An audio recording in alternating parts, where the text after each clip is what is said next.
আর এই বলহরি নিয়ে আমাদের একটা ভুল ধারণা আছে, বলহরি মানে মরে গেলে মরা ব্যক্তির উদ্দেশ্যে মৃত সব শ্মশানে নিয়ে যেতে বলতে হয়। বলো না গো, যে মরে গেছে তাকে আর বলে কি করবেন? সে বলবে, সে শুনবে?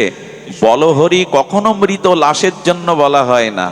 যারা ওই লাশ দেখছে দুই ধারে ছাদের উপরে রাস্তায় দাঁড়িয়ে, তাদের বলা হচ্ছে তুমিও তো মানুষ, এর মতো একদিন চতুর্দোলাতে তুলে শ্মশানের চিতায় পুড়বে। ওর তো আর বলা হলো না, ও আর বলার সময় পেল না সংসারে, তো তুমি ওকে দেখে শেখো। এবার তুমি হরি বলা ধরো, তোমারও এই দশা আসছে। এই জন্য মরার জন্য হরি বলহরি না, বেঁচে থাকে যারা, আমার তো মনে হয় বলহরি বারবার বলা দরকার।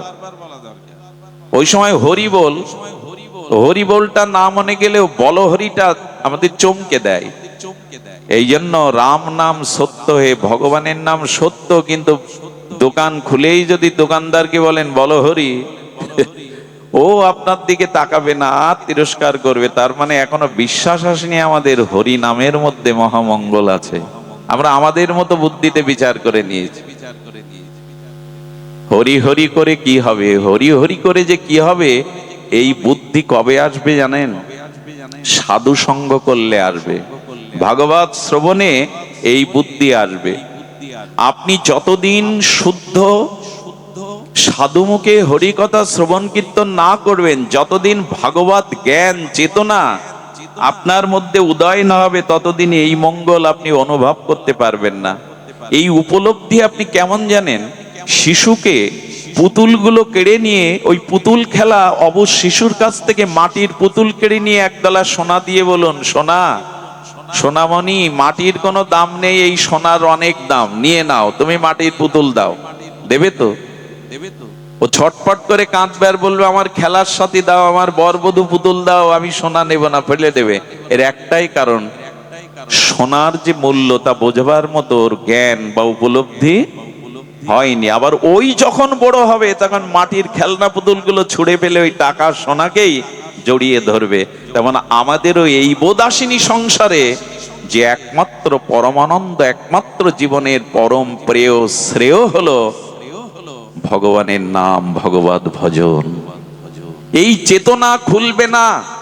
আপনি যতই লেখাপড়া আর যতই আপনি উচ্চ দীক্ষা শিক্ষা জ্ঞান আপনি যতই জগতে অর্জন করেন, সাধু সঙ্গ বিনা বিবেক না হই, রাম কৃপা বিনা সুলভনা সহিত। তুলসী গোস্বামী দাস বললেন, ওরে এই জগতে ভাগ্যবান কে? যার ঘরে সুন্দরী স্ত্রী আছে, যার 5 তলা বাড়ি আছে, যার সিন্দুকবর্তী সোনাদানা অর্থ ব্যাংকে টাকা গচ্ছিত আছে।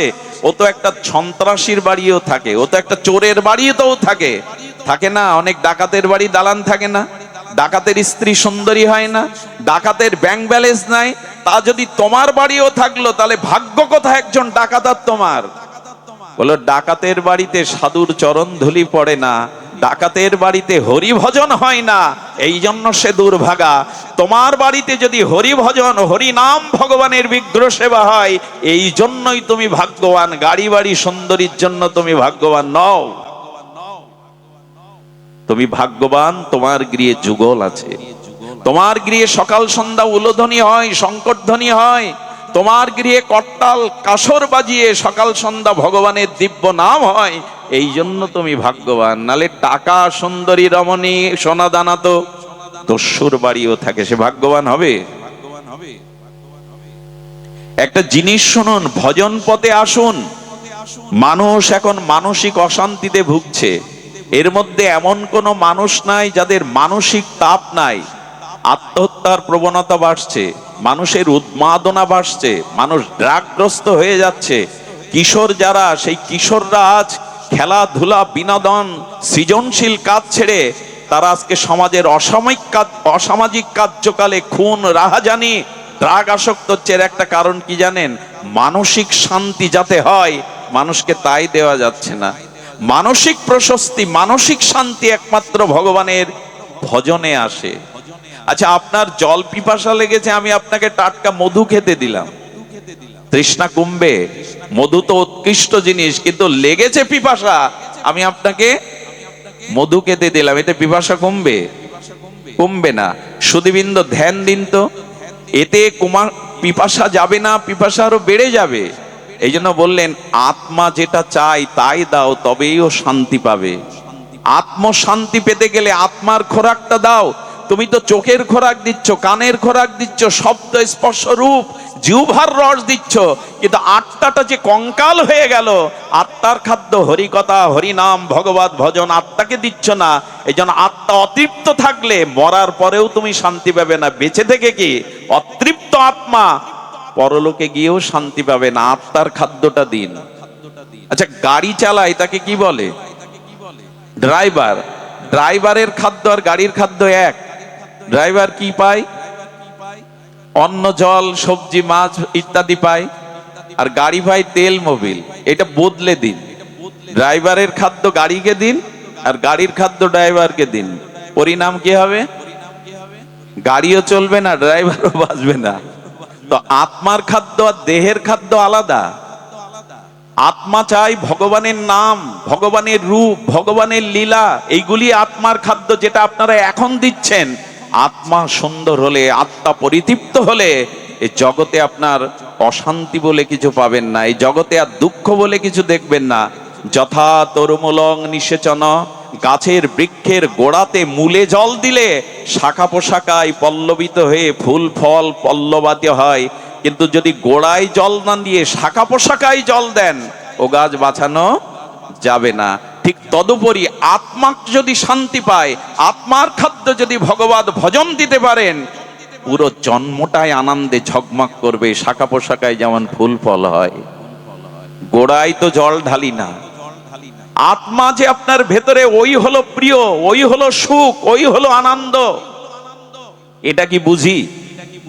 এখন আপনি এখানে মারা যান, পৃথিবীর সমস্ত বিষয় সুখ আর আপনার জন্য না। মৃত ব্যক্তি কোনো সুখ ভোগ করতে পারবে? কেন? দেহ আছে তো, চোখ মুখ আছে তো, তার স্বামী আছে, তার পুত্র কন্যা সংসার আছে, সে আর সুখ পাবে না কেন মরে গেলে? বলো সুখ যাতে পাওয়া যেত, সেই আত্মাই চলে গেছে। এখন ওই দেহ নিয়ে, পচা গলা দেহ নিয়ে আর কোনো সুখ? তাহলে মূল সুখের আশ্রয় কি দেহ, বাড়ি গাড়ি, স্ত্রী পুত্র? মূল সুখের আশ্রয় আত্মা। সেই আত্মাটা যে কঙ্কাল হয়ে গেল, তাকে কি দিলেন? কিছু মনে নেবেন না। সারা পৃথিবীতে এখন দেহকে সাজানোর প্রসাধনী পাওয়া যায়। শপিং মল বলে না, শপিং মলে যান, আর কারো গৃহী একটু যদি টাকা পয়সা থাকে, ধন দৌলত থাকে, গৃহীদের দুয়ারে ড্রেসিং টেবিল বলে মনে হয়।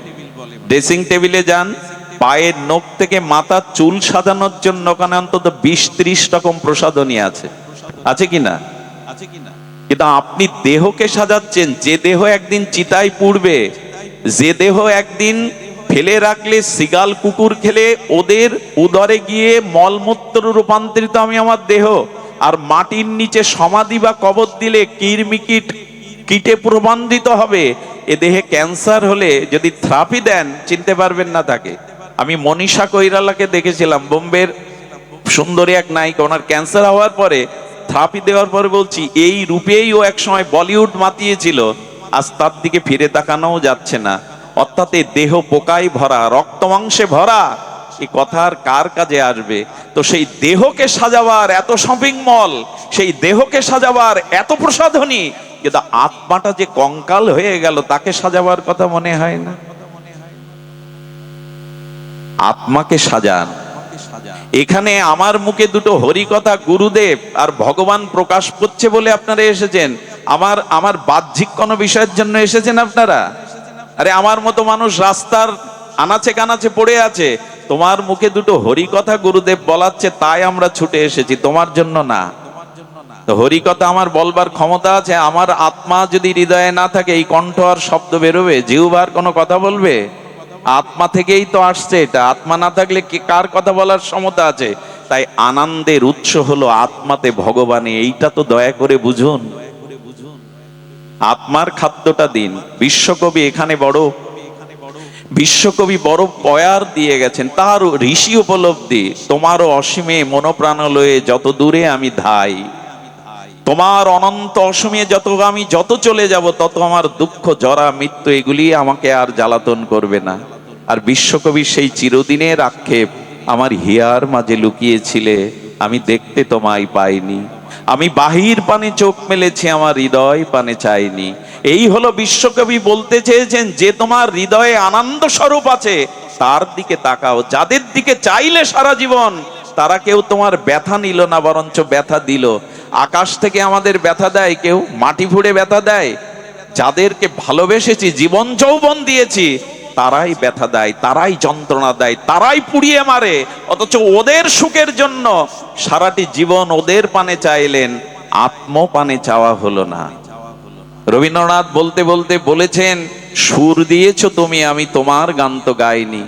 আমার হৃদয়ে তুমি ছিলে বিধায় সকলই ছিল, এই আলো, এই বাতাস, এই আনন্দ, এই সঙ্গীত। কিন্তু তুমি চলে গেলে তো কিছু থাকে না, অথচ সুর দিলে তুমি, আমি তোমার গান গাইলাম না।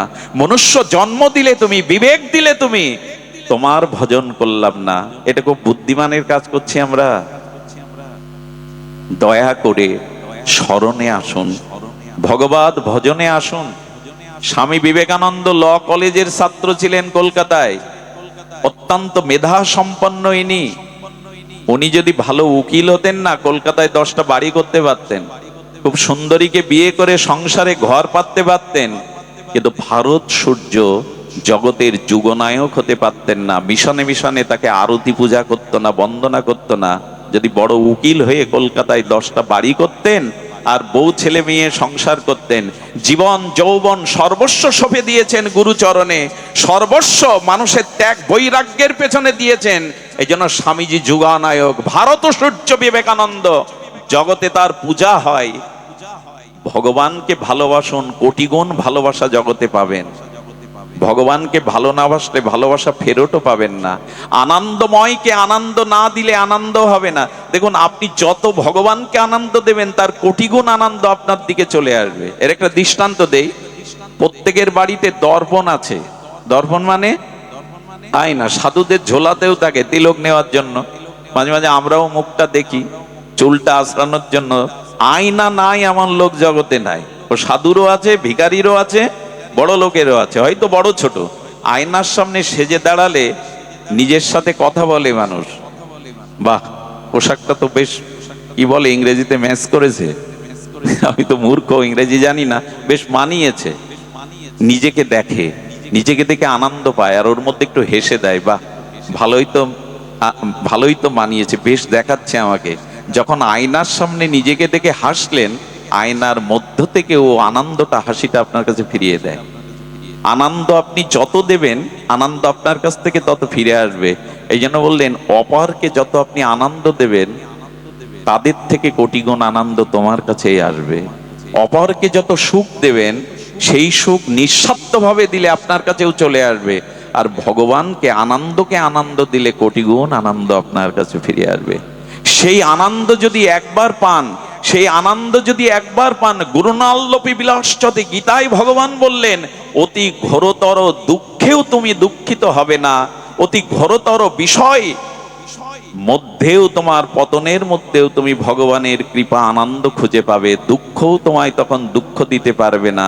এজন্য ভজন করলে দুঃখটাও আনন্দ রূপ নেয়। ভজন করলে দুঃখটাও আনন্দ রূপ নেয়। শুনবেন?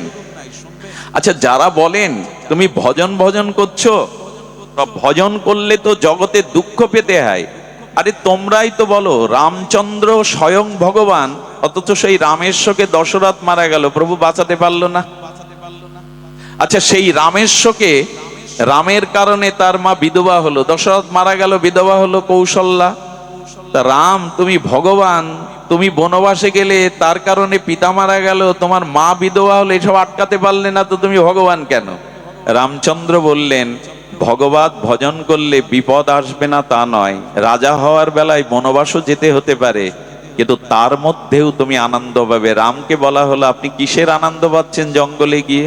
বলে, শোনো তালে, আমি যদি এই রাজ্যের সুখভোগের মধ্যে থাকতাম, আমি জঙ্গলে গিয়ে সাধুদের সঙ্গ পেতাম না, জ্ঞান অর্জন করতে পারতাম না। আমি যদি এখানে থাকতাম, আমার পিতার সত্য যদি আমি রক্ষা না করতাম, তো আমি অযোধ্যার রাজা হতে পারতাম, কিন্তু জগৎ জীবের হৃদয়ের রাজা হতে পারতাম না। এই ত্যাগ না থাকলে, পিতৃসত্য না থাকলে। আর এই বাড়ির যে প্রাসাদ, এটা আমার না, এটা আমার পূর্বপুরুষ ছিল, পরেও আমার বংশধর থাকবে, আমিও আছি, এটা ধর্মশালা, একে ছেড়ে যেতে তোমার কষ্ট নাই। দেখুন, দুঃখেও আনন্দ খুঁজে পাবেন যদি হৃদয়ে ভগবত জ্ঞান চেতনা ভজন থাকে। দুঃখ পেলে কি মনে হয়, ভগবান এটা তোমার দান, এটা তোমার দান। এই জন্য ভক্ত দুঃখের মধ্যেও একটা আনন্দ খুঁজে পায়, পরমানন্দ খুঁজে পায়। এটাই তো ভজনের রহস্য। এমনি এমনি হরিনাম করবেন, দুঃখেও আপনি বিচলিত হবেন না। এই প্রজ্ঞা, এই চেতনা ভগবান ভজনের মধ্যে দিয়ে আপনাকে দেবে। যেমন দুধ মন্থন করলে মাখন ওঠে, দুধ নয়, ঘোল বা দধি মন্থন করলে কি ওঠে, তেমন ভজন করতে করতে এমন জ্ঞান, এমন চেতনা, এমন আনন্দ হৃদয়ে আসে, অতি ঘোর দুঃখেও মনে হয় এটা তোমার দান। এটা চান না কেউ? তবে অনেক কথাই হলো, এত গরমে তাপদহে আমি আপনাদের অত্যাচার করব না। আর আমি তো বিষয়ী মানুষ, আমার আসতেও বিলম্ব হয়। দেখুন, একবার মনে হয় উদ্ধব মথুরা থেকে বৃন্দাবনে যেতে সকাল থেকে সন্ধ্যা হয়ে গেছিল। সন্ধ্যার একটু আগে রথ নিয়ে ব্রজে যায়। আর ব্রজবাসীরা, সখীরা মথুরায় পায়ে হেঁটে গিয়ে ননি দধি বিক্রি করে আবার পায়ে হেঁটে যমুনা পার হয়ে বেলা থাকতে থাকতে তারা বর্ষণায় বৃন্দাবনে চলে যেত। একজন রথে যাচ্ছে, এত দেরি হচ্ছে, আর একটা খালি পায়ে এসে চলে যাচ্ছে, তাদের দেরি হচ্ছে না কেন? ডক্টর মহানম্রত ব্রহ্মচারী অপূর্ব ব্যাখ্যা দিয়েছেন। বলে, আমার মতো যারা বিষয় বাসনা কামনার রাজ্যে বাস করে, তাদের ভগবান রাজ্যে, প্রেমের রাজ্যে যেতে অনেক দেরি হয়ে যায়। আর আপনাদের মতো যারা প্রেম বা ভজন রাজ্যে আছেন, তারা বিষয়ের মধ্যে থাকলে অতি দ্রুত ভজন রাজ্যে আসতে পারেন। আপনারা কখন 8টায় এসেছেন, 7টায় এসেছেন। যারা প্রেম রাজ্যে আছে ওরা দ্রুত ফিরে আসতে পারে। আমার মতো যারা বিষয় ভোগের রাজ্যে আছে, এরা ভজন রাজ্যে, সাধু রাজ্যে আসতে এদের বিলম্ব হয়। এখন এই ভজনটা কি, আমি সংক্ষিপ্ত একটি লীলা, সংক্ষিপ্ত একটি তত্ত্ব জানিয়ে আপনাদের চেষ্টা করব সামান্য একটু সময় হৃদয়ের প্রেমানন্দ ভগবত কৃপায় দানের জন্য। এখন ভজনটা কি খুব লক্ষ্য করতে হবে। এবার আমরা সিদ্ধান্তে এসেছি, আমরা সোপান বাইতে বাইতে প্রায় সৌধের উপরে উঠছি। এখানে আপনাদের নিবেদন করব যে আপনারা এই কথাটি একটু কষ্ট হলেও ধ্যান দিয়ে শুনুন।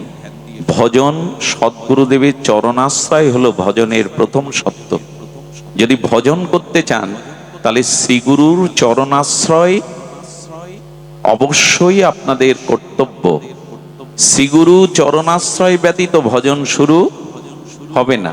আচ্ছা, আপনি যদি মেডিকেলের বই বাড়ি বসে বসে পড়েন, আপনি এমবিবিএস এর স্বীকৃতি পাবেন? ওই একই বই যদি আপনি কোনো মেডিকেল কলেজে পরীক্ষায় উত্তীর্ণ হয়ে পড়াশোনা করেন,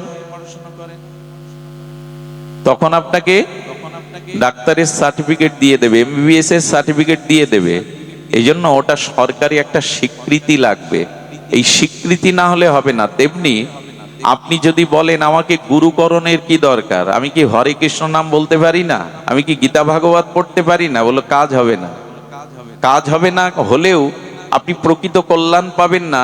কারণ আপনাকে মেডিকেলের বই বাড়ি বসে পড়লে হবে না, ওইটা প্রফেসর বা শিক্ষকদের কাছে পড়তে হবে, ওদের কাছে ট্রেনিং নিতে হবে, আবার 1 বছর ওদের পেছনে ঘুরে ঘুরে বাস্তব অভিজ্ঞতা অর্জন করতে হবে, এরপরে আপনাকে সার্টিফিকেটটা দেবে।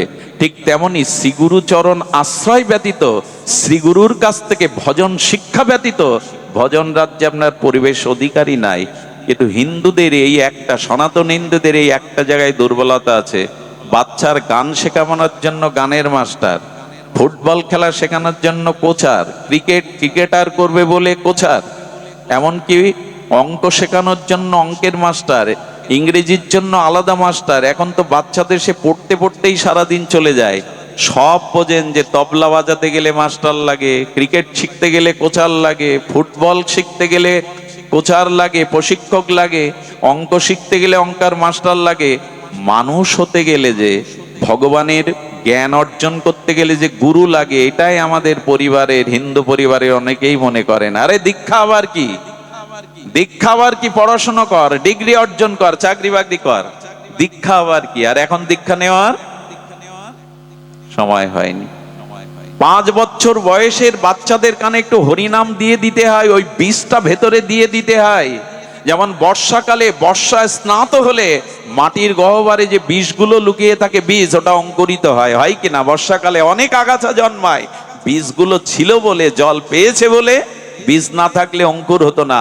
তখন হরিনামটা 5 বছর বয়সে সন্তানদের কর্ণে দিয়ে দিতে হয়, পরবর্তীতে সাধু সঙ্গে গুরু কৃপায় ওটাই প্রেম ভক্তির লতা হয়ে দেখা দেয়। আমরা বলি পর, কিন্তু দীক্ষা দেওয়ার তালে নেই। আপনি বিশ্বাস করবেন না, আমি জীবনে কোনো পাঠে বসে কোনো সম্প্রদায়ের সমালোচনা করি না, কোনো সাম্প্রদায়িক কথা বলি না, কিন্তু আমি দেখেছি একবার ভোর 4টেই আমি তখন মোটরসাইকেলে পাঠ করে একটা মুসলিম পাড়া দিয়ে যাচ্ছি। আমি অবাক হয়ে দেখলাম শতকরা প্রায় 60 জন মুসলিম মহিলারা সকালে নামাজ পড়ে কোরআন তেলাওয়াত করছে বাড়িতে বসে।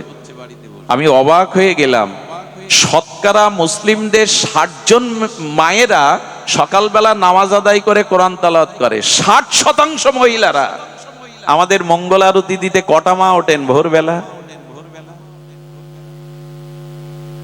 আমরা তো খুব নাম যোগ্য, 24 প্রহার 56 প্রহার 4 দিন ভাগবত ঢালাও ভাবে দিচ্ছেন। বাড়িতে ধর্মকর্ম কতটুকু করি পারিবারিক ভাবে? কত দুঃখ জানেন আজ এই বঙ্গদেশেই জন্মে। কোটি কোটি গুণ সৌভাগ্য থাকলে, অনন্ত জন্মের তপস্যা থাকলে তবে এই বাংলার মাটিতে জন্মানো যায়। এই ভারত ভূখণ্ড, এই বাংলার পবিত্র মাটিতে জন্মানো যায়। আর এই মাটিতে কোটি জন্মের সৌভাগ্য হলো সনাতনীর হিন্দুর ঘরে জন্মানো যায়। আর সেই হিন্দু হয়ে এখন আমি ধর্ম ত্যাগ করছি। অথচ কালী পূজা, দুর্গা পূজা, শীতলা পূজা, জগদ্ধাত্রী পূজা, বাসন্তী পূজা, মনসা পূজা, সব মাতৃপূজা হিন্দুদের মধ্যে। 12 মাসে প্রায় মায়ের পূজাই বেশি। অথচ আমার ঘরের লক্ষ্মী, আমার ঘরের সরস্বতী কোডে দাঁড়িয়ে বলছে ধর্ম মানি না, এই বাবা মাকে চিনি না। কি করলেন সারা জীবন এই নাম কীর্তন দিয়ে, পাঠ দিয়ে? এর একটাই কারণ, আসরে ধর্ম হচ্ছে, বাড়িতে ধর্ম অনুশীলন নাই। বাড়িতে গীতা, ভাগবত, হরিনাম, বড়দের প্রণাম এই শিক্ষাই নাই। তো হবেটা কি এই জাতির? বাড়িতে ফিরে নিয়ে ধর্মকর্ম শুরু করুন। মা যদি করতাল বাজিয়ে বসে ঠাকুর ঘরে সকাল সন্ধ্যায়, ছেলেটা বসবে, একদিন মেয়েটাও মায়ের পাশে বসবে। স্বামীর মনে দুঃখ থাকলে, রোগ থাকলে ও একদিন আপনার পাশে গিয়ে বসবে। আর ওখানের একটা ভগবানের নাম, একটা দিব্য বাণী আপনার জীবনে কল্যাণ আনবে। তাই বলি কি, দীক্ষা শিক্ষা নিয়ে পরিবারে একটু ধর্মচর্চা শুরু করুন। সুধীবৃন্দ, এই কথা বলতে বলতে আমার 9 বছর বয়স থেকে আজ এই পর্যন্ত চেষ্টা করছি, কিন্তু কাজে এলো কই? আমি এখন মকসেদপুরে আসা কমিয়েই দিয়েছি। তার একটা কারণ শুনুন। বলে কারণ অন্য কিছু না, অধিক দিন ভাগবত পাঠ করেও যদি দেখা যায় কারো মধ্যে ভজন আসেনি, পরিবর্তন আসেনি, স্বভাব সংস্কার আসেনি, তবে সেখান থেকে পিছিয়ে যায় নিজের ব্যর্থতায়, যে আমি জাগাতে পারিনি, আমি ব্যর্থ হয়েছি, আমি জাগাতে পারিনি এই মানুষগুলোকে। গুরুদেব বলে দিয়েছেন, যা কুকুর হয়ে ঘেউ ঘেউ কর। বাড়ির পোষা কুকুর কি করে জানেন? আপনি এক মুঠো খেতে দেন, শীতকালে একটা চট গায়ে দিয়ে দেন, অথচ ডাকছে, আর আপনার তখন ঘুম আসছে, কেবল ঘুম আসছে। কুকুরটা যখন ঘেউ ঘেউ করে ডাকছে, মালিক বললে খেতে দিয়ে আশ্রয় দিয়ে তুই ঘুমাতে দিবি না? জুতা লাঠি যা থাকে ছুঁড়ে ছুঁড়ে মারে, রাগ করে যে ঘুম নষ্ট হচ্ছে ওর চিৎকারে। সকালবেলা উঠে দেখে আসলে কুকুরটা ডাকছিল আমার মঙ্গলের জন্য, আমাকে জাগানোর জন্য, কারণ চুরি হয়ে গেছে ওই ঘর থেকে, তাই ডাকছিল। আমাদের মতো কুকুররা আপনাদের দ্বারে এসে এই যে ঘেউ ঘেউ করছে না, এই ঘেউ ঘেউ করছে কেন জানেন? সময় চুরি হয়ে যাচ্ছে, এই জীবন মৃত্যুর দিকে এক একটা দিন এগিয়ে যাচ্ছে, আর সময় পাবো না। আমাদের মতো কুকুররা আপনাদের দ্বারে দ্বারে ঘেউ ঘেউ করে যদি কাউকে জাগাতে না পারি, তাহলে আর এসেই লাভ কি? এইভাবে এসে লাভ কি কষ্ট করে, যদি ঘেউ ঘেউ করে আপনাদের মঙ্গলের জন্য জাগাতে না পারি? ভজন শুরু হবে সদ্গুরুদেবের চরণাশ্রয়ে। সুধীজন, ভজন শুরু হবে। আপনি জাহাজ পেলেও সমুদ্রের ওপারে যেতে পারবেন না, কারণ নাবিক দরকার। উত্তাল তরঙ্গায়িত পদ্মা নদীতে আপনার হাতে নৌকা দিলেও, হাল দিলেও আপনি পদ্মার ওপারে যেতে পারবেন না, কারণ নৌকা বাইতে জানেন না, ওখানে কান্ডারি লাগবে। তেমনি এই মৃত্যুময় সংসার পার হওয়ার জন্য কান্ডারি রূপ গুরুদেব লাগবে। শ্রী গুরু ছাড়া আপনি এক পাও পার হতে পারবেন না। এই জন্য শ্রী গুরুদেব চাই, গুরু কৃপা চাই। নিরিদেহ আদ্যং সুলভং সুদুর্লভং পলবং সুকল্প গুরুকর্ণ ধারণম ময়া অনুকূলেন নবস্য তেরিতাং পুমাং ভবদ্দিন্নতরেৎ স আত্মহা। এই নিরীদেহ পেয়েছো, মনুষ্য দেহ পেয়েছো, এটা আদ্য, এটা শ্রেষ্ঠ, এটা দুর্লভ, কিন্তু সুলভে পেয়েছো ভগবানের কৃপায়। এখন গুরুদেবকে কাণ্ডারি না করলে, হরিনাম হরিকথার পালে বাতাস তুলে না দিলে তুমি যে মৃত্যুর ওপারে যেতে পারবে না, ভগবান রাজ্যে যেতে পারবে না। তাই সদ্গুরুদেবের চরণাশ্রয় পূর্বক, কৃষ্ণ মন্ত্রে দীক্ষাদি পূর্বক আপনার দ্বিতীয় কাজ হবে তিনটে জিনিসে নিষ্ঠা। এটা খুব মন দিতে হবে। কয়টা নিষ্ঠা বললাম? ভজন অনন্ত প্রকার, অনেক প্রকার। আমি আপনাদের, মা ঘুমাবেন না, অনেকের ঘুম আসছে, দয়া করে ঘুমাবেন না। তিনটে নিষ্ঠা রেখে দিন। দেখুন, যে যে পদে আছে, যে যে অবস্থানে আছে, ওখানে তার বাহ্যিক বা আন্তরিক অন্তরে কিছু লক্ষণ থাকতে হবে, কিছু প্রকাশ থাকতে হবে, না হলে ওই পদে, ওইখানে তাকে সেইখানে যোগ্য মানা যাবে না। একটু দৃষ্টান্ত স্বরূপ বলি।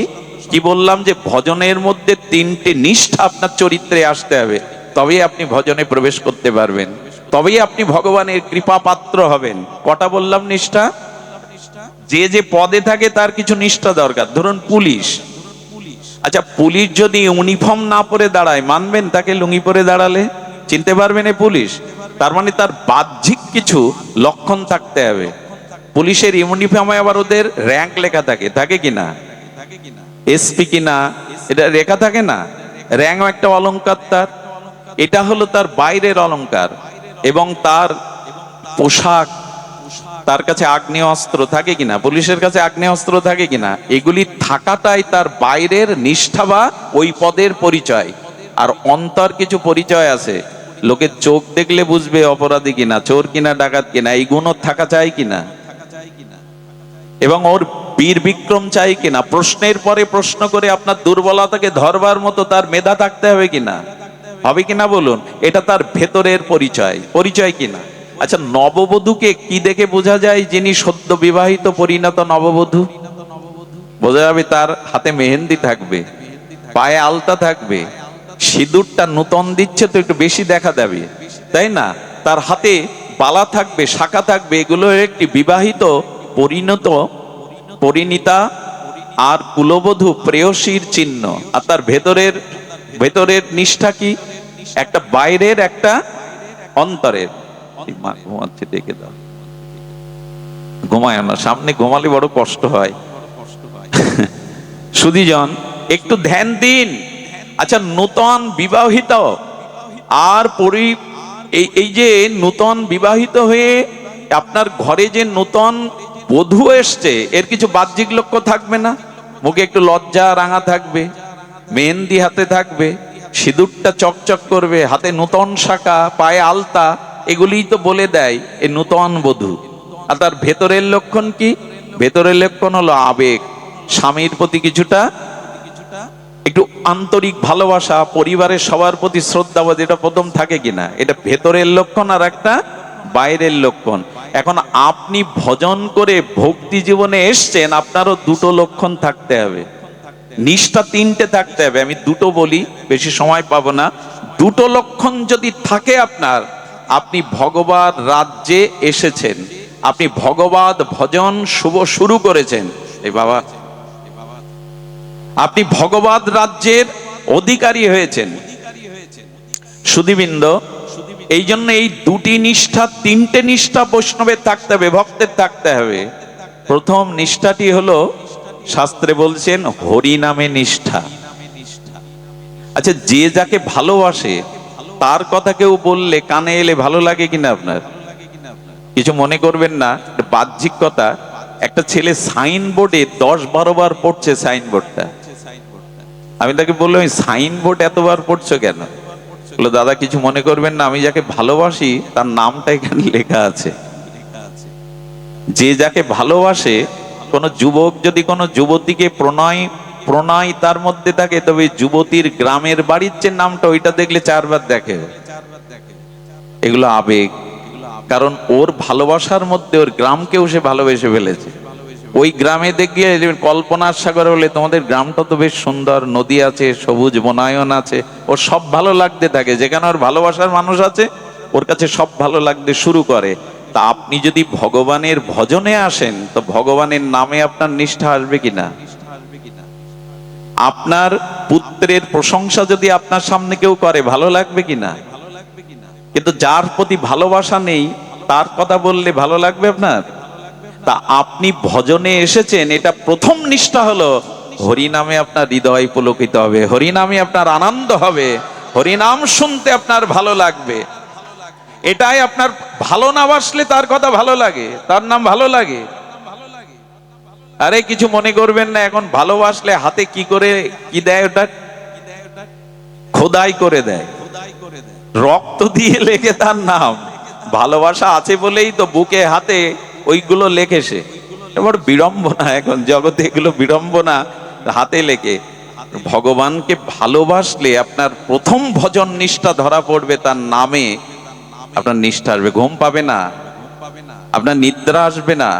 এই নামে নিষ্ঠাটা কোথায়? এখানে রাগরাগিনী শোনা, এই বেহালাবাসীতে রাগরাগিনী বিরাম নাম শোনা? বললো না, মহাপ্রভু বলেছেন নামে নিষ্ঠা তখনই বোঝা যাবে তোমার, যখন শঙ্কাপূর্বক দিনে তুমি কিছুটা নাম জপ করবে। মহাপ্রভু বলে দিলেন, শোনো মিশ্র, কলিযুগে নাহি তপযোগ্য, যে জনা কৃষ্ণ ভজে তার মহাভাগ্য। অতএব গৃহে তুমি কৃষ্ণ ভজ গিয়া, খুঁটিনাটি পরিহরি একান্ত হইয়া। হরে কৃষ্ণ কৃষ্ণ কৃষ্ণ হরে হরে, হরে রাম রাম রাম হরে হরে। প্রভু কহে কহিলাম এই মহামন্ত্র, ইহা গিয়া জপসভা করিয়া নির্মন্দ। ইহা হইতে সর্বসিদ্ধি হইবে সবার, সর্বক্ষণ বল ইতে বিধি নাই আর। মহাপ্রভু বললেন কতটা নাম নিতে হবে দিনে? অনেকেই প্রশ্ন করে দীক্ষা নিয়েছি কতটা হরি নাম নেব? আমরা বলি কি, হরিদাস ঠাকুর 3 লক্ষ নাম নিতেন। 1 লক্ষ নাম নিলে তবে ভগবান তার হাতে সেবা নেয়। একবার পুরী ধামে মহাপ্রভুর কাছে এক গরিব লোক গিয়ে বললেন, প্রভু তুমি আমার গৃহে যদি একটু ভিক্ষা পেতে, ভিক্ষা মানে একটু আহার পেতে। মহাপ্রভু তাকিয়ে বলছেন, আমি লাখপতির বাড়ি ছাড়া সেবা নেই না। তখনও মনে মনে ব্যথা পেয়ে ঝরঝর করে কাঁদছে দূরে সরে গিয়ে। তাহলে তুমিও ধনীর ঠাকুর, লোকে তোমায় বলে পতিত পাবন, কাঙালের ঠাকুর গৌরী, লাখপতি না হলে তুমি তার বাড়ি সেবা নেও না। ও যখন কাঁদতে কাঁদতে চলে যাচ্ছে তখন মহাপ্রভু ডেকে বললেন, শোনো, আমি লাখপতি মানে লাখ টাকার মালিক বলিনি, যে লক্ষ হরিনাম দিনের মধ্যে নেয় সেই হলো লাখপতি, আমি তার বিড়ে সেবা নিতে আগামী চলে যাই। এই জন্য বৃন্দাবনে নবদ্বীপে যারা ভগবানের সেবা করে এরা 1 লক্ষ নাম করবেই, না হলে মহাপ্রভু তার হাতে সেবা, আমরা সেবা দেই, দিতে হয়। তাই কার হাতে নেবেন প্রভু? লক্ষ নামী যিনি। সুধীবৃন্দ একটু ধ্যান দিন, নাম ছাড়া এই যুগে আপনি তপস্যা করে, আপনি যাগযজ্ঞ করে, তীর্থ পর্যটন করে এই যুগে কাজ হবে না, আপনি তা পারবেনও না। আপনাকে নাম বিনা এই যুগে নাহি আর ধর্ম। নামটাকে বাড়ি বসে জপ করতে শুরু করুন। যদি হাতে মালা নিতে সমস্যা হয় অফিসে যে মেশিনে জপ করুন, তবে মেশিনে জপটা প্রসিদ্ধ নয়, আপাতত করুন, কিন্তু মালা নিয়ে নিন এই তুলসী কাষ্ঠের মালায়। তবে আমি আপনাদের বলে যাই, আচার্যরা বলেছেন কতটা নাম নিতে হবে।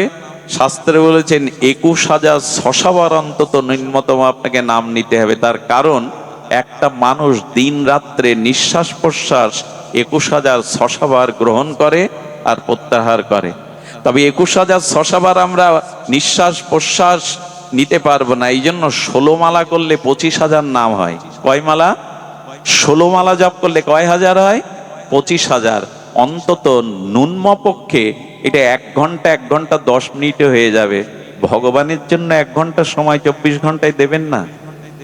তাহলে আর নিজের কল্যাণের, সংসারের জন্য এত দিচ্ছেন, ব্যবসা বাণিজ্যের জন্য এত দিচ্ছেন, ভগবানের আর গোবিন্দ বলে দিয়েছিলেন যজ্ঞ নাম জপযজ্ঞ হস্মি, যত যজ্ঞ আছে তার মধ্যে শ্রেষ্ঠ হলো জপযজ্ঞ।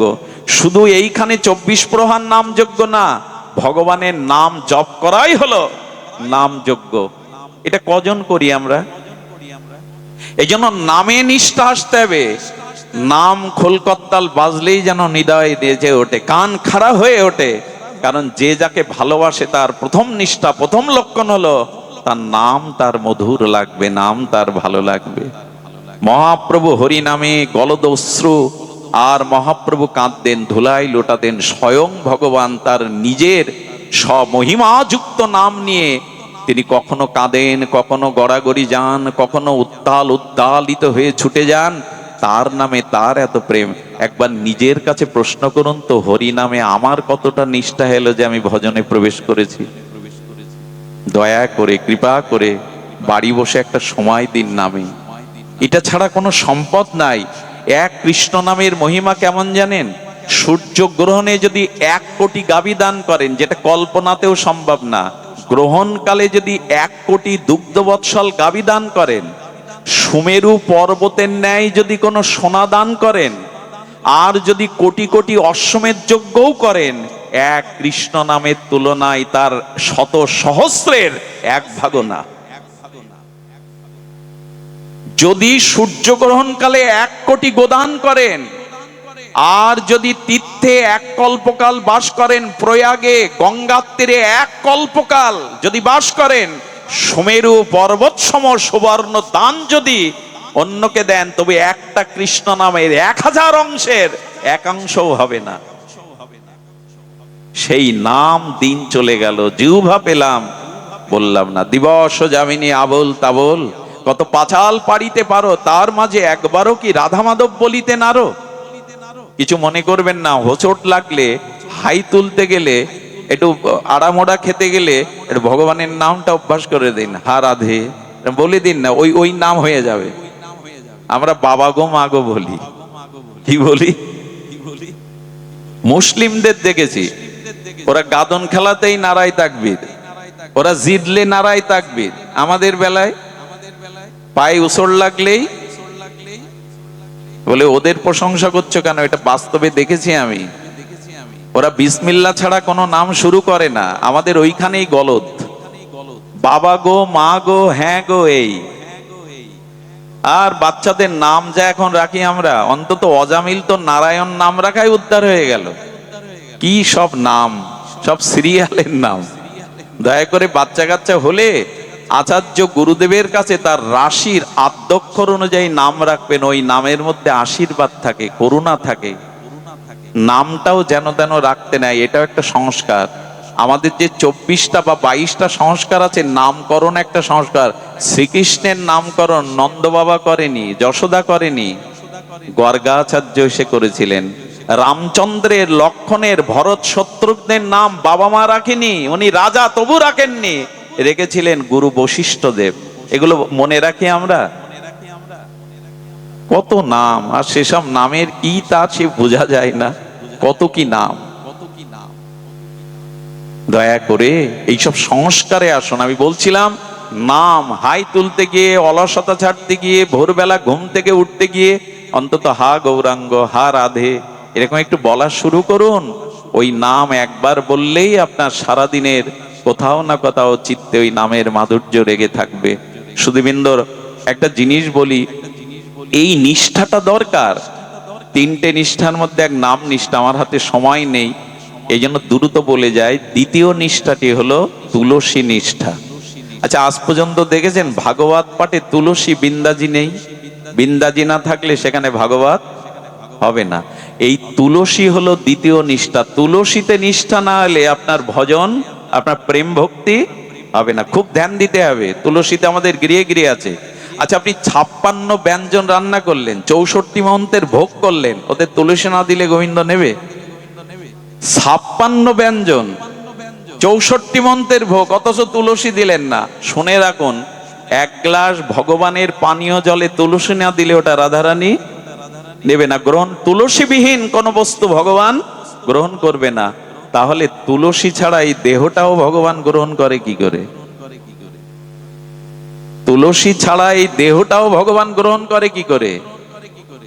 পৃথিবীতে শুনে রাখুন, মৃত ব্যক্তির চিতাতে যদি 1 টুকরো দেহ রাখে, যে তুলসী গাছটা প্রকৃতির নিয়মে শুকিয়ে যায়, আচ্ছা দেহ রক্ষা করে, ওই শুকনো তুলসী কাঠকেও মারা গেলে 1 টুকরো চিতায় দিয়ে দেবেন।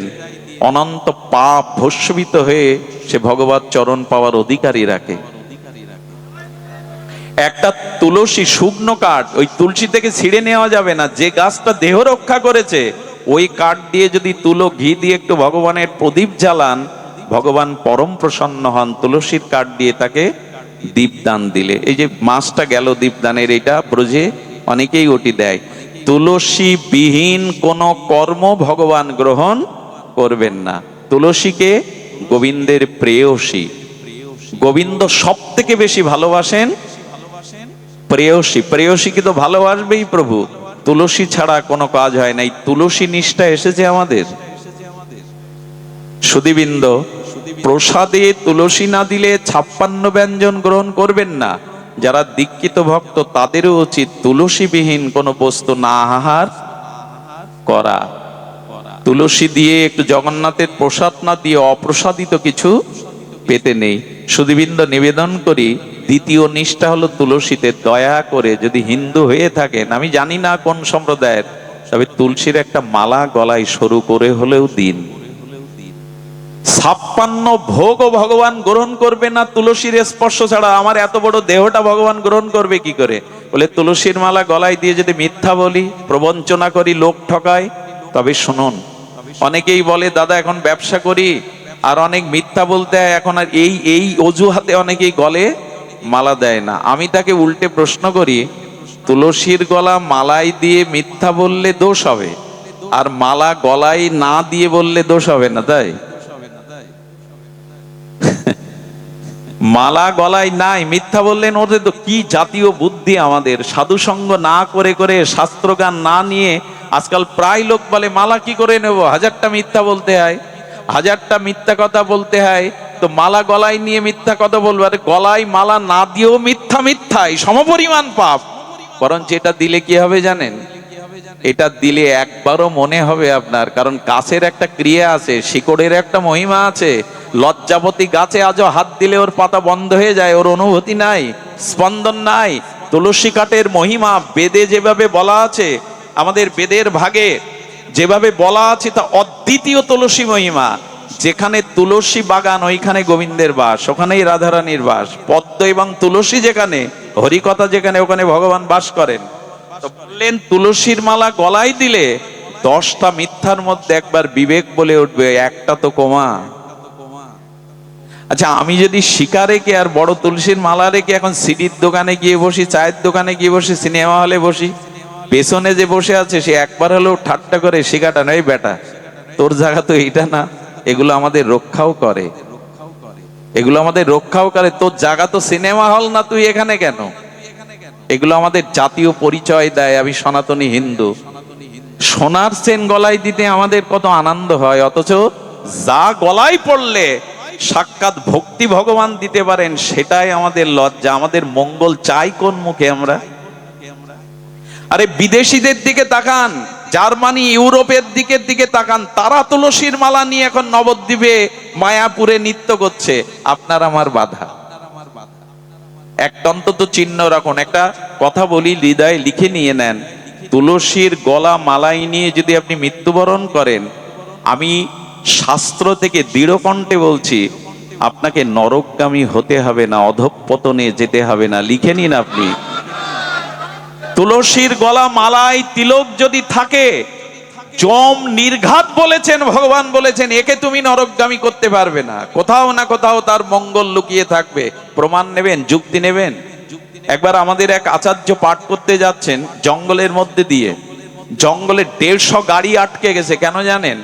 সরকারি সিল মারা একটা গাছ রাস্তার উপরে পড়ে গেছে, সরকারি সিল দেওয়া। আচ্ছা, ওই গাছ আপনি হাত দিতে পারবেন প্রশাসনের অনুমতি ছাড়া? রাস্তার ধারে যেসব সরকারি গাছে সিল দেওয়া থাকে, নাম্বার দেওয়া থাকে, ওটা ওদের প্রশাসনের অনুমতি ছাড়া কাটলে আপনাকে জেলে যেতে হবে। এক বাবাজি বলছেন, উনি পাঠ করতে যাচ্ছেন, বলে বা এই তো পেয়ে গেছি যুক্তি। সরকারি সিল থাকলে যদি 150 গাড়ি আটকে থাকে, 1000 মানুষ রাস্তায় আটকে থাকে, প্রশাসনের লোক অনুমতি না দিলে গাছ সরানো যাবে না, তো ভগবানের সিল, তুলসীর মালা তিলক থাকলে জম্বা আমাকে সরাতে আসবে কোন কাজে? অধঃপতন অন্তত হবে না। এগুলোতে বিশ্বাস আনুন। এত যুক্তি তর্ক ভালো না, এত কুতর্কের মধ্যে পড়লে আর ওঠা যাবে না। সব বিষয়ে তর্ক আনতে যাবেন না, কিছু জিনিস বিশ্বাস করে মেনে নিন। এন দয়া করে এগুলির প্রতি নিষ্ঠা আনুন। তুলসী নিষ্ঠা না হলে ভগবত ভক্তি হবে না। আরে কিছুই গ্রহণ করবে না রাধা মাধব। সকালবেলা উচিত কি জানেন? তুলসীকে একটু জল সিঞ্চন করা।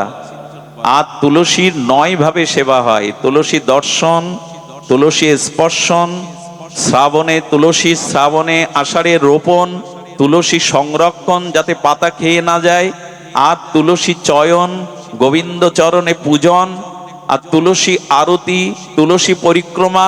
এইভাবে 9 ভাবে যে তুলসী শরণ নেয়, কি বলা হয়েছে? যে তোমার শরণ লয় তার বাঞ্ছা পূর্ণ হয়। এ কি শুধু গাওয়ার গাওয়া, গীতিকারের গান? গান না, এগুলোই ভজন। যে তোমার শরণ লয় তার বাঞ্ছা পূর্ণ হয়। শুনে রাখুন, ব্রহ্ম হত্যা, পিতৃহত্যা, মাতৃহত্যা, পৃথিবীতে জ্ঞাত অজ্ঞাত সারে যত পাপ আছে, তুলসীকে 4 বার প্রদক্ষিণ করে প্রণাম করলে সেই পাপ নিষ্কৃত হয়ে যায়। জানি কানি চা ব্রহ্মহুতানি তানি চা তানি তানি প্রণশ্যন্তি প্রদক্ষিণ পদে পদে। তুলসীকে 4 বার প্রদক্ষিণ করে যদি কেউ প্রণাম করে, জানি কানি চা পাপানি ব্রহ্ম হতানি কানি চা তানি তানি প্রণশ্যন্তি প্রদক্ষিণ পদে পদে। ভাগবত বলেছেন, তুলসীকে পরিক্রমা করলে ব্রহ্ম হত্যা, আদি সব হত্যা, সমস্ত অপরাধ মুক্ত হয়ে সে ভগবানের চরণ পেয়ে যায়। এটা গল্প গুজব ভাববেন না, এটাই শাশ্বত সত্য। বলো পরিক্রমা করতে হবে কেন? বলো জন্ম জন্মে তুমি জন্ম মৃত্যু চক্রে পাক খাচ্ছ, যদি তুলসীকে পরিক্রমা করতে পারো তাহলে এই পাক, আসা যাওয়ার পাক থেমে যাবে তোমার। তৃতীয় হলো বৈষ্ণব সেবাতে নিষ্ঠা দিন। তৃতীয় কি? অনন্ত ভজনের মধ্যে এই 3 নিষ্ঠা। আপনি ভক্ত হলে ভজনে এলে আসতে হবে। তৃতীয়টা কি? বৈষ্ণব সেবা ব্যতীত আজ পর্যন্ত কেউ নিস্তার পায়নি, প্রেম ভক্তি পায়নি। তাই ভগবানের থেকে, ভগবানের সেবার থেকে শুদ্ধ ভক্ত বৈষ্ণব বা শুদ্ধ ভক্তের সেবার প্রতি আরো দৃষ্টি দিতে হবে। যে গিরিয়ে বছরে 2টো বৈষ্ণব সেবা হয় না, একটু হরিনাম হয় না, ওটা শ্মশান ভূমি। ওখানে প্রাচুর্য আছে কিন্তু শান্তি নাই, অভিশাপ বিরাজ করে সেখানে। তাই সামর্থ্য থাকলে আয়ের একটা অংশ ভক্ত সেবায় দিতে হয়। পৃথিবীতে সেবার থেকে বড় ধর্ম আর সেবাই। দেখুন, ভগবান প্রসন্ন হয় সেবাতে, ভক্ত সেবাতেই ভগবান প্রসন্ন হয়। ভগবান বললেন, আমার সেবা যে করে সে আমার ভক্ত না, আমার ভক্তের যে সেবা করে সে আমার ভক্ত। ব্রহ্মাকে বলেছিলেন, ব্রহ্মা আমাকে যে ভোগরাগ দেয় মন্দিরে, ওটা আমি দৃষ্টি দিয়ে স্বীকার করি, জিভা নেই না। বলে তাহলে দিয়ে লাভ কি? যদি আস্বাদন না করো কখনো নাও না। ব্রহ্মাকে গোবিন্দ বলেছিলেন, যখন কোনো শুদ্ধ ভক্তকে কেউ সেবা দেয়, ওই ভক্তের জিহ্বায় বসে আমি রসাস্বাদন করি। শুধু ভগবানকে সেবা সেবা, আর ভক্ত সেবা একাধারে। গোবিন্দ সেবা, ভক্ত সেবা 2, একাধারে এই দুটোই। এই জন্য ভক্তের জিহ্বায় বসে এক মুঠো ভক্তকে দিন, তাতে কোটি কোটি সেবা পূর্ণ হবে। তাই বৈষ্ণব সেবার নিষ্ঠা রাখুন। পরিশেষে এইটুকু বলি, ভগবত ভজনে যদি এসেই থাকেন, তাহলে দয়া করে সংসারে এইটুকু তো। আপনাদের একটা ছোট্ট ভক্তমাল লীলার কথাই আমার বিশ্রাম কথা, ছাড়তে ইচ্ছা করে না কেন জানি না। যারা লোভী তাদের সামনে লোভের খাদ্য দিলে কি হয়? জ্ঞান থাকে কতটা খাবো, তারা তো খেতেই থাকে, পরে যা হয় হবে। নিশাতলায় এখানে যে পরিবেশ, সেখানে কত মানুষ কষ্ট দূরে দাঁড়িয়ে আছেন। আমি মনে করি সার্থক আপনাদের জন্ম। আজ এই মঙ্গলময় ভজনের সাক্ষী হয়ে থাকলেন আপনারা। শুনুন, ভজনের একটা দিব্য চরিত্র। আমি ভক্ত চরিত্র না বলে শান্তি পাই না। এক ফালি চাঁদের এক ফালি একটু চমক ভক্ত চরিত্র। আমাদের ভক্তমাল চরিত্রে, আমাদের মহারাষ্ট্রে, এই মহারাষ্ট্রে তখন রাজেন্দ্র বর্গ প্রথা ছিল। এক রাজার যিনি সেনাপতি, সম্পর্কে তিনি আবার নিজজন হন, কাকা। ওই দেশে চাচা বলে কাকাকে, তো কাকা হন, আবার তিনি সেনাপতি। শ্রী অঙ্গদজি ওনার নাম। কি নাম? আরেকবার বলি, শ্রী অঙ্গদজি। এই ভক্তমাল চরিত্রে খুঁজে নেবেন। মহারাষ্ট্রের এই অঙ্গদজি, শ্রী অঙ্গদজি, ইনি সেনাপতি রাজার, এবং জ্ঞাতি সূত্রে উনি আত্মীয়। এই কথাটা একটু মন দিয়ে শুনুন, ভক্ত চরিত্র তো। এই শ্রী অঙ্গদজি উনি ছিলেন ভগবত বিমুখ। কি ছিলেন? ভগবানকে সহ্য করতে, কিন্তু ব্যতিক্রম হলো ওনার স্ত্রী। উনি আবার হরি কথা, হরিনাম, বৈষ্ণব সেবা ছাড়া থাকতে পারেন না। সংসারের সব থেকে বড় যন্ত্রণা কোথায় জানেন? সংসারে স্বামী স্ত্রীর মধ্যে দুজন যদি দুই মুখ হয়। পৃথিবীতে সব থেকে বড় যন্ত্রণা গৃহে যদি একজন ভগবতমুখী আর একজন ভগবত বমুখী হয়। এর থেকে অভিশাপ, এর থেকে বড় যন্ত্রণা আর সংসারে নাই। ভক্ত কি বলে জানেন? ভক্ত বলে, হাতির পায়ে পিষ্ট করে আমাকে মারো, আমাকে নরকে ফেলে দাও ভগবান, কিন্তু তোমাতে বিমুখ, কৃষ্ণ বিমুখ কোনো অসতের সঙ্গ যেন আমাকে না পেতে হয় কখনো। শুনুন, আমাদের শাস্ত্র বলছে, প্রভু আমি নরকে যাই, ক্ষতি নেই, একদিন পাপ ক্ষয় হলে আবার ফিরে আসতে পারবো, আমাকে হাতির পায়ে পৃষ্ঠ করে মারুন, আপত্তি নাই, কিন্তু কৃষ্ণ বিমুখ, ভগবত বিমুখ কোনো অভক্তের সঙ্গ আমায় দিও না। আমি অনুরোধ করি, সব ক্ষতি হয়ে যাবে যদি অসৎ সঙ্গ থেকে যায়। আচ্ছা, এক বালতি জলের উপরে এক টোপ সরিষার তেল ফেলে দিন, কি হয়? ওই এক বিন্দু তেলটা দেখবেন বিস্তার লাভ করে, সঙ্গে সঙ্গে ছড়িয়ে পড়ে। আপনার জীবনে যত অর্জন থাকুক, যদি অসৎ সঙ্গের পাল্লায় পড়েন তো বিস্তার লাভ করবে, অন্য সদ্গুণগুলো ডুবিয়ে দিয়ে আপনার প্রতি একটা প্রভাব বিস্তার করবে। অসৎ সঙ্গের এমন মহিমা। তাই ভক্ত বলছে, নরকে দাও, পাপ ক্ষয় করে আবার ফিরে আসবো, কিন্তু কৃষ্ণ বিমুখ কোনো সঙ্গ দিও না। এদের সঙ্গ পড়লে তো ওনার স্ত্রী ভগবত ভজন করেন, বৈষ্ণব সেবা দেন। একদিন শ্রী গুরু পাদপদ্মকে বাড়ি এনে ভোজন করিয়ে ভজন করাচ্ছেন, বৈষ্ণব সেবা দিচ্ছে। 10-12 জন গুরুদেবের সাথে আসছেন, ভগবত পাঠ করছেন। আর শ্রী অঙ্গদজি বাড়ি ঢুকেই তার মাথায় গেছে গরম হয়ে, ভক্ত সহ্য করতে পারে না তো, বাড়ি ঢুকেই বলছেন, আমার বাড়ি, আমার অনুমতি ছাড়া ও যা বলল তাই এলেন, আর এইখানে আমার ঘরে ঢুকে সব এখানে চলবে না, বেরিয়ে যান। শ্রী গুরুদেবকে অপমান করে তাড়িয়ে দিল। শ্রী গুরুদেব ওই মায়ের দিকে তাকিয়ে তার সজল নয়ন দেখে আশীর্বাদ করতে করতে চলে গেলেন। এতটা আঘাত পেল ওনার স্ত্রী যে আজ বাড়ির উপরে গুরুদেব অপমান হলো। এই মুখ্য দেখানো কারো উচিত? তো শত কোটি বার আত্মহত্যা করলেও, আগুনে দেহটাকে পোড়ালেও এই পাপের প্রায়শ্চিত্ত, খুব ব্যথা পেল। কিন্তু ব্যথা পেলে ঘোমটাটা টেনে দিয়ে কি বললো জানেন? এই মুখ আমি তোমাকে আর দেখাবো না, বিবাহ করে এনেছো, তোমার এই অন্ন, যে অন্ন গুরুদেব আজকে অপমানিত হলো, এই অন্ন আমি পাবে না, এই দরজা দিয়েই আমি এই ঘরেই মৃত্যুবরণ করবো, এর দায় থাকবে তুমি। কিন্তু এই অঙ্গদজির একটা দুর্বলতা ছিল স্ত্রীর ওপর, উনি অসাধারণ সুন্দরী ছিলেন।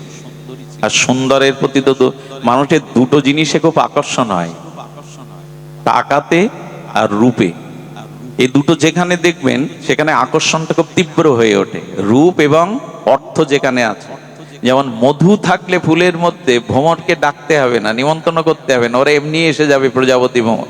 যেখানে টাকা আছে আর রূপ আছে, এইখানে কদরের অভাব হয় না, এইখানেই আসক্তি থাকে। তো এই অঙ্গদজি, তার স্ত্রী সুন্দরী এবং গুণবতী ছিল, এই জন্য প্রবল একটা আকর্ষণ ছিল, ওনাকে না দেখে থাকতে পারত না। এখন 2 দিন যখন ঘরে দরজা দিয়ে জলবিহীন পড়ে রয়েছে, কান্নাকাটি করছে, তখন দরজা খুলে বললে, দেখো তুমি যা বলবে মেনে নেব, কিন্তু এভাবে পড়ে থেকো না, আমি এমনি বলেছি, অন্যায় হয়ে গেছে, কিন্তু তোমাকে আমি মনে প্রাণে ভালোবাসি। উনি চিন্তা করলেন, এই হলো সুযোগ, এই সময় যদি তার পরিবর্তন, কারণ ইনি তো জ্ঞানী, এই মহিলা ভগবত ভজন করেন, বললেন এই হলো সুযোগ তাকে পথে ফেরাবার।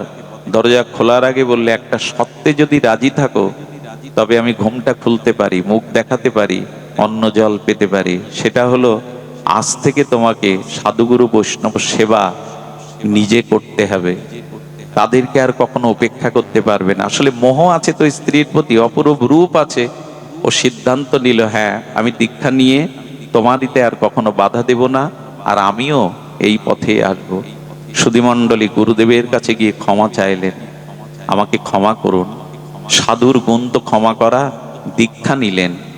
আর কি করেন জানেন? জগন্নাথের মূর্তিতে মাঝে মাঝে তুলসী দেন, ফুল দেন।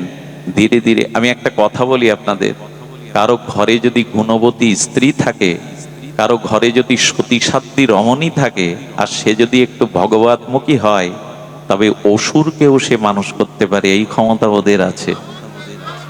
অনেক মাতালকে, অসুরকেও সেই পথে আনতে পারে, এই দৃষ্টান্ত আমাদের দেশে অনেক আছে। নারী যদি সতীসাধ্যী পরায়ণা হয়, নারী যদি ইষ্টপ্রাণা হয়, অসুরকে, মাতালকেও সে সুপথ দেখাতে পারে। এই হলো তাদের সর্ব। নারী পারে না এমন কোনো কাজ নেই। যেমন নরকে ডুবাতেও পারে, ওইখান থেকে তুলে আবার ভগবান রাজ্যেও নিয়ে যেতে পারে। একটা জিনিস শুনুন, কোন পুরুষ কোন নারীর প্রেরণা ছাড়া আজ পর্যন্ত এগিয়ে যেতে পারেনি। যারা এগিয়েছে দেখবেন, মা হোক স্ত্রী হোক কোন রমণী হোক, কারো না কারো প্রেরণা তার পেছনে। মহাপ্রভু গম্ভীরায় যেতে পারতেন না বিষ্ণুপ্রিয়ার ত্যাগ না থাকলে। পরম পুরুষ রামকৃষ্ণ পরমহংসের পর্যায়ে যেতে পারতেন না মা সারদা দেবীকে পাশে না পেলে। আরে কৃষ্ণের মহিমা এত থাকতো না যদি রাধা রানী গোবিন্দের বামে না দাঁড়াতো। শ্রী শক্তি হলো প্রধান। এই জন্য কোন পুরুষ আজ পর্যন্ত এগিয়ে যেতে পারেনি কোন রমণীর পেছনে প্রেরণা ছাড়া। শুদ্ধ সতী সাধ্বী কোন কুলবতী রমণীর শুধু জন। এই জন্য মায়েরা পারে না এমন কাজ নয়। ওকে ভক্ত জীবনে আনলো, আর ভক্ত জীবনে এনে তখন জপ তপ ভগবানের আরাধনা শুরু করে দিল ওই শ্রী অঙ্গদজি। কিন্তু ঘটনা একটা ঘটে গেল। সেই ঘটনা হলো, ওনাকে সেনাপতি তো একটা রাজ্যে যুদ্ধে যেতে হলো। সেই রাজ্য জয়ী হয়ে সেই রাজ্যের ধনসম্পদ যখন নিয়ে আসছে তাদের রাজার কাছে, অনেকগুলো মোহর ও মুক্তার মধ্যে একটা মোহর দেখে মনে হয়েছে, আহা, সব তো রাজকোষে জমা পড়বে, এটা যদি জগন্নাথের গলায় দেওয়া যেত। এই মণিটা অদ্ভুত অলৌকিক, ওই একটা মণি রেখে দিয়ে রাজকোষে সব জমা দিয়েছে। কিন্তু একজন গিয়ে নালিশ করেছে রাজাকে, মূল্যবান দুষ্প্রণীয় একটা মূল্যবান মণিও গোপনে রেখে দিয়েছে। তখন বলা হলো, যাও ওকে বেঁধে আমার কাছে নিয়ে এসো, আর যদিও না দেয় আগে তাকে আমার কাছে আনো, ও কিসৎ জবাব দেয়। মণি নিয়েছো? অঙ্গদজি বললেন, নিয়েছি, তবে সব জমা দিলে এটা আমার স্বার্থের জন্য নেইনি, আমি জগন্নাথকে দেব বলে নিয়েছি। তো বললেন, আপনার তো অনেক মণিরত্ন আছে, এটা আমার জগন্নাথের জন্যই। বলে, ওই মণি আমার চাই। উনি দিতে রাজি হলেন না, চলে গেলেন। এখন সহজভাবে ওনার সাথে যুদ্ধ ঘোষণা করলে ওনার দুর্নাম হবে সেনাপতি। আর উনি কি করতেন, প্রসাদ ভোজী হয়ে গেলেন। এই রাজারই একটা বিধবা বোন, তার একটা ছোট কন্যা নিয়ে থাকেন, ভগবানের সেবা পূজা করেন জগন্নাথের। উনার কাছ থেকে এই অঙ্গদজি প্রতিদিন দুপুরে প্রসাদ পান। আর এই বোনকে বলল, আমি তোকে অঢেল সম্পত্তি দেব, অনেক কিছু লিখে দেব, তোর কন্যার ভার আমার, ওকে খাদ্যে বিষ দিয়ে মেরে ফেল, মণিটা আমার চাই, মণিটা আমার চাই। মানুষ স্বার্থের জন্য কি না করতে পারে। খাদ্যে বিষ দিল। আর যখন অঙ্গদজি এসেছেন, প্রসাদ নিবেদন হলো সামনে, ভোগারতি হলো, যখন ওকে দিয়েছে, আর এই নিয়ম কি জানেন, শ্রী অঙ্গদজি ওই যে বাচ্চা মেয়ে আছে ওই বিধবা মায়ের, ওকে এক মুঠো না দিয়েও খায় না। বলে, মা মেয়েটাকে দেখে দাও। এইবার ও তেবড়ে পড়ে গেছে, মেয়েটা না খেলে তো আমি খাই না। 1 ঘন্টা খাদ্য নিয়ে বসে আছে, ওকে আড়াল করে রেখেছে। মা তো বিষ মাখানো মেয়েকে কি দেবে? কিন্তু মেয়ের প্রতি ওর ভালোবাসা দেখে তখন ওর হৃদয়ের বিবেক খুলে গেছে, আমার মেয়েটাকে এত ভালোবাসে, ওকে না দিয়ে খাবে না। ক্ষমা চেয়ে বললেন, ওটা খাবেন না, ওতে বিষ। পূর্বের ঘটনা খুলে বললেন। আমি গল্প শোনাচ্ছি না আপনাদের, ভক্তমাল চরিত্রে এই মহারাষ্ট্রে ঘটে যাওয়া একটি দিব্য ঘটনা। তখন বললেন, আপনি খাবেন না? বলে, না, যেটাই খাবো আমি, কারণ আমার কষ্ট কি জানো, এটা ভগবানকেই তুমি দিয়েছ নিবেদন করে। আমার জন্য আমার প্রভু আজ বিষ খেয়েছে, সেটা আমার কাছে বিষ নয়, ওটা প্রসাদ আমিই পাবো। কি বলবো আপনাদের, ভগবানে বিশ্বাস মানুষকে কি করে দেখুন। প্রসাদে বিশ্বাস কি করে, ওই প্রসাদ পাওয়ার সাথে সাথে তার দেহের জ্যোতি 100 গুণ বেড়ে গেল। আচ্ছা, 1 গ্লাস জল আর সাধারণ জল পান করা, আর ওই 1 গ্লাস জল রাধা মাধবের অভিষেক করে ওই জল পান করা, এই দুটো জল কি এক? একটা বাজারের একটা বাতাসার, এখানে হরিনামে লুট দেওয়া একটা বাতাসার মান কি এক? কখনো এক হতে পারে না। তেমনি ভগবানে নিবেদিত হওয়ায় মীরার বিষ অমৃত হয়ে গেছিল, মনে আছে? মীরার বিষ অমৃত হয়ে গেছিল। অমৃতলে রাজা এই সংবাদ জানতে পেরে অদ্ভুত ভাবে আত্মার রূপ জ্যোতি মহিমা দেখে বললেন, প্রসাদের এত মহিমা। তো সুধীবৃন্দ, রাজা কিন্তু বিষে যখন মরল না, তখন বলল কি, এক কাজ করো, ওকে বেঁধে রেখে আমার কাছে আন, আমি জোর করেই মণি নিয়ে নেব। রাজার সেনারা আসতে গিয়ে বলল, একটা অনুরোধ রাখবে, মণি আমি রাজাকে দেব, ওই যে সামনে সরোবর আছে, ওখানে একটা ডুব দিয়ে আসি। সরোবরে ডুব দিয়ে বললে, জগন্নাথ তুমি তো শুধু পুরীতে নাই, তুমি তো এখানেও আছো। আমি তোমার কাছে যেতে পারছি না, কিন্তু তুমি তো আমার কাছে আসতে পারো। আমার হাত তোমার পর্যন্ত যাবে না, কিন্তু তোমার হাত তো আমার কাছে আসতে পারে। জগন্নাথকে স্মরণ করে, গলায় মনে মনে স্মরণ করে সরোবরেই মণি দিয়ে দিয়েছে। সুধীবৃন্দ, কি বলবো, যখন উঠে এসেছে রাজার কাছে এসে বলছেন, আমি সরোবরেই মণি জগন্নাথকে নিবেদন করে দিয়েছি, ওটা আপনাকে আমি দেব না। সরোবরে ধীবরদের এনে জাল ফেলালো, ডুবুরি ফেলালো, কিন্তু মণি আর নাই। বললেন, মণি তুমি তো ফেলোনি, ফেললে পাওয়া যেত। বললো, যার মণি যদি দেখতে চান তো তার কাছে যান। রাজা লীলাচলে লোক পাঠালেন, গিয়ে কি দেখলো জানেন? জগন্নাথের বুকে হার রূপে সেই মণিটা জ্বলজ্বল করছে।